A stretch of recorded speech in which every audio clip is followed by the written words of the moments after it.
Welcome in everybody to this week's edition of Valpo Football Weekly. It's brought to you by Lakeshore Bone and Joint Institute. Brandon Vickery with you. Glad to be joined by the head coach of the Valpo football program, Landon Fox. And Coach, you're coming off going into this week, maybe your best offensive performance as head coach, and obviously a little bit different of case this week against San Diego. What was different compared to the Dayton game, and how do you get things going offensively going forward? Yeah, I would just say execution, and that starts with, coaches first and foremost. I mean, we got to, if you talk about execution, make sure we're putting the guys in the right positions to be successful. And then when you do, then we have to be able to take advantage of it. And you saw that in the game at times where when we were in the right spots, we didn't capitalize when we needed to, or we made a mistake on a penalty. But then also just making sure we're putting our guys in the correct position. I think that's very important as well. On the other side of the ball, your defense kept you in front for the majority of the game. And there were a lot of snaps where your defense was on the field and you clung to that 1-point lead thanks to the play of the defense. What did you see and what stood out to you about the effort defensively? Yeah, just that effort, right? And to me, that's what defensive football is about, is giving great effort. You saw that on the field. Now, I would say this to you, we spoke to the guys prior to the game. It was going to be a defensive football game. You weren't going to go out there and score 50 points. This is not what it was. It was going to be, we talked about it. It was going to be a 21-17 game. It was going to, so it was right there in terms of where we thought it may be. And so I think the guys mentally prepared themselves for that, played in that fashion.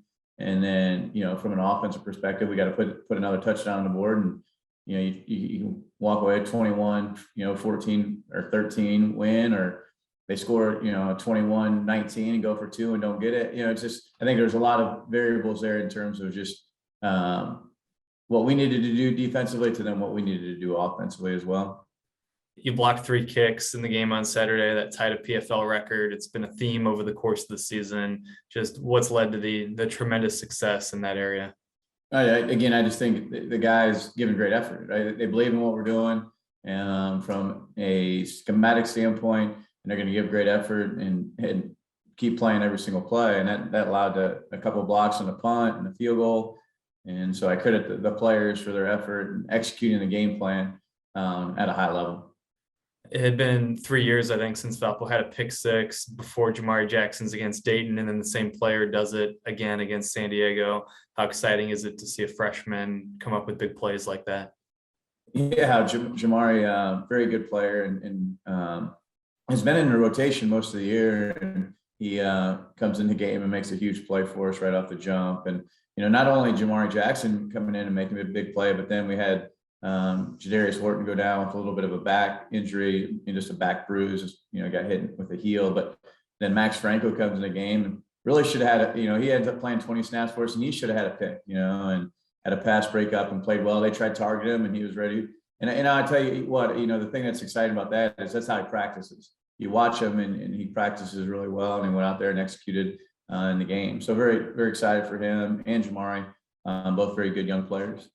We've talked about Austin Martins before, but maybe one of his best games in a Valpo uniform on Saturday, 4.5 tackles for loss. What stood out to you about the way Austin played in that one?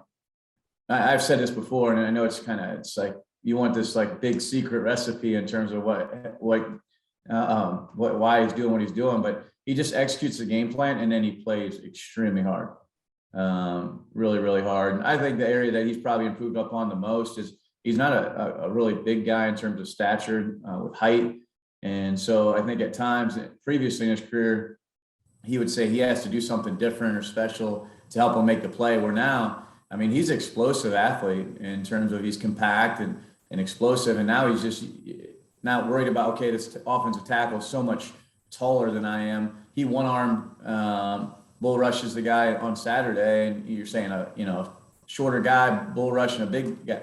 But, he's just using his leverage and explosiveness to then make plays. And so his technique has gotten a lot better, and it's allowed him to make a lot of plays for us.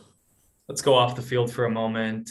You've made a priority in your time as head coach is making it about the student athlete experience. And in San Diego, we had the chance to go on a boat tour on Friday, got to San Diego on Thursday, and you had the chance for your team to experience San Diego a bit leading into the football game. Why has that been such a high priority for you as head coach? Yeah, Brandon, the thing that's very, very important for me is it's about experience. We want Valpo football to be one of the best experiences in their life, not the best, but one of the best. And how do you do that? It's got to be more than football. And so when we go to San Diego or you travel to these places within the Pioneer Football League, we talk about that in recruiting. Well, we want it to become a reality. And so those shared experiences we have for each other they'll remember for a lifetime. But what's nice from a selfish perspective, those relationships that are built on those times when you're on the boat and you're getting to know each other will carry over to the football field as well. Because not only are you playing, you're playing for yourself and your team, but you're playing for that guy next to you, which is the most important thing. This week's opponent has grabbed headlines. They don't punt very often. They go for it on fourth down a ton. They go for two a lot. What's it like to match up with Presbyterian, and how do you prepare for some of the uniqueness that they bring to the table? Well, you have to be really good in the special teams area, in terms of making sure that you're sound in terms of as they kick onside kicks and how you're going to recover it. Defensively, don't think of it, the game as 3 and out. It's a 4 and out game. So eliminate that from your mindset, which will help tremendously. And then I put a lot on our offense in terms of, you're going to get, if they're going to not punt or they're going to onside kick and they create short fields, you have to take advantage of that.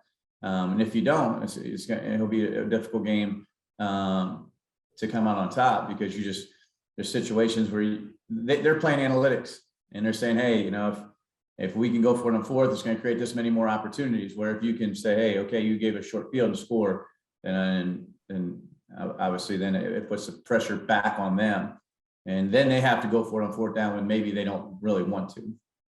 There he is, the head coach of the Valpo football team, Landon Fox. His team will take on Presbyterian. It's a 1 o'clock kickoff at home at Brownfield on Saturday. Tickets are available at valpoathletics.com/tickets. And as always, you can follow the team on social media or follow along the latest on valpoathletics.com. This has been Valpo Football Weekly, and it's brought to you by Lakeshore Bone and Joint Institute.